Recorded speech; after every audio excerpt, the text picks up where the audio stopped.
मंदिर मस्जिद जहाँ भी गेलियो सबसे तोरा मांगलियोगे।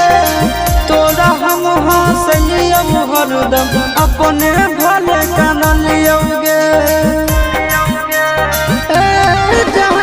मंदिर मस्जिद जहाँ भी गेलियो सबसे तोरा मांगलियोगे।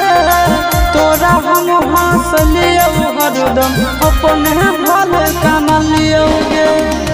तोर किस्मत खुलता, तोर किस्मत खुलता, जरता हमर भगिया गे। बसवे के डोलिया जानू बांस के अरथिया गे। बसवे के डोलिया